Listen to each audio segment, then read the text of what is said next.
Ini jantung pisang ya, kecil-keciot, kita rebus.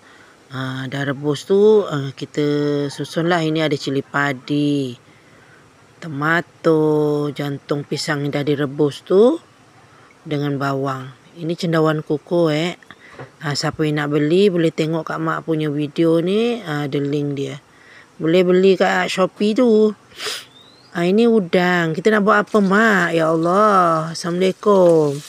Ini kita tumis-tumis dululah. Kita nak buat masak lemak sambal jantung pisang dengan cendawan kukuh. Ni bahan-bahannya kita dah potong-potong lah ya. Ini bawang merah, cili padi, apa lagi, cendawan tu lah kita buat. Sebelum tu kita tumbuk lah. Yalah, lupa lagi bawang putih, bawang merah dengan ikan bilis. Lepas tu kita mayangkan bawang merah juga. Ini ada sikit udang putih tu. Ala buat rencah-rencah gitulah. Jangan lupa ya, beli dekat mak punya link Shopee tu. Ambil yang kering punya, jangan ambil yang basah. Kalau basah nanti tiba rumah busuk pula. Ambil yang kering. Ya, kena perhati tu ada kering, ada basah punya cendawan. Kalau tak nak pun pergi beli dekat mak punya titi, mak Sapar ya. Dah sudah tu masukkan cendawan.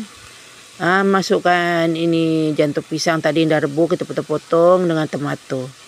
Kita gosang-goseng gitulah. Alah, masuk semua sekali dalam satu periuk. Nanti kan kita masak dengan santan.